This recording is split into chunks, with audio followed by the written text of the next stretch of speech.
Work life has changed drastically recently, with most of us working from home. Now that we've given some audio, video, and lighting tips, we thought we'd talk about what you should wear, or more specifically, what not to wear. There are some things that you have to consider when dressing for work from home because what you wear can affect your video and audio quality. In fact, what you wear on camera can be almost as important to a video feed as the quality of the camera itself. Don't worry, we're not going to slob shame you for the sweatpants. And while you might want to come correct up top for important meetings, whatever you have going on down below is just between you and the delivery driver. First, it's important to wear solid colors and avoid patterns. For one thing, solid, bold colors will give your complexion a boost. But also, solid colors are easier on your camera, and flaws in your video feed will be more apparent with stripes or other patterns. Those patterns make it hard for your camera to process your image. Stripes or patterns can distort your image because of the moire effect. Some people even say they feel dizzy when they see someone with stripes or patterns on a video call. Here I am in a striped shirt. See how the video isn't coming through as well as it was when I had on a solid color? And here I am in a pattern. The camera is trying to process too much information for my shirt, and you get more noise as a result. That's why this solid color works better. I'm giving the camera less to process and send to you through the internets. Stick with solid colors. It's safest to stay in neutral territory of grays and blues, especially for my skin tone, like I'm wearing here. But this gets tricky coordinating with your background, as we'll discuss in a bit. But for now, just know that solid colors are good in general because they won't require your camera to do as much work, making for a better stream. But there are several solid colors you should definitely avoid. First off, solid bright white. A solid white shirt might reflect too much light and overwhelm the iris of your camera, leaving you looking washed out. Same thing for yellows and oranges. Here I am in an orange shirt. See how my skin doesn't look as good?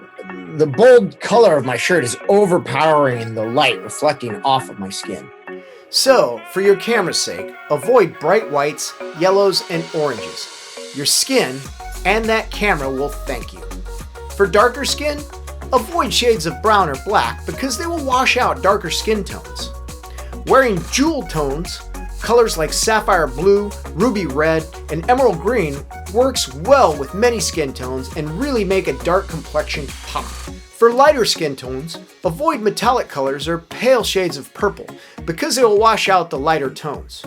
Jewel tones can be helpful here too, since their bold colors also work with lighter complexions.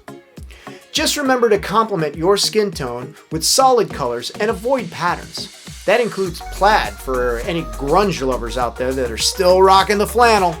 But there's another factor that we need to consider in relation to clothing: your background.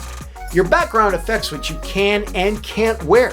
You want to make sure that what you wear creates a good contrast with your background. And you definitely don't want to match. Whoa, what the? Okay. This might be an extreme case of too closely matching my background, but here I'm looking like the bodiless horseman because I'm wearing a chroma key shirt against a green screen.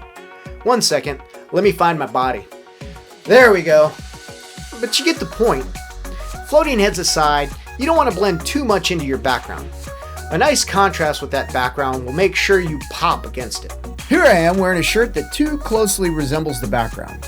And although I might have all my bits this time, it has me blending in and feeling a little bit camouflaged.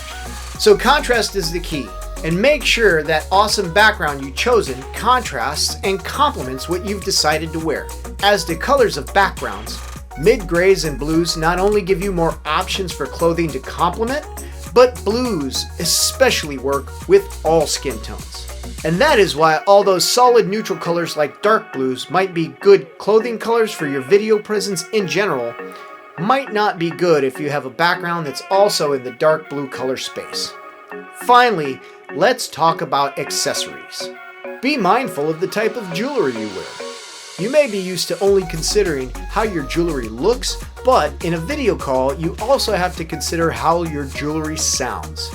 That chunky statement necklace might be saying a little too much if it's making clinking sounds every time you move. Next, let's talk glasses. Glasses can create reflections that you want to avoid so people can see your eyes. Eye contact is just as, if not more important on a video call than in person. Since you have watched our video on lighting and know a few tricks, you are well lit, but that can cause problems for those of us who wear glasses. One option to avoid glare is to ditch the glasses altogether. This is easier if you have contacts. If you can't or don't want to do that and need or want to keep your glasses, just be mindful of your angles.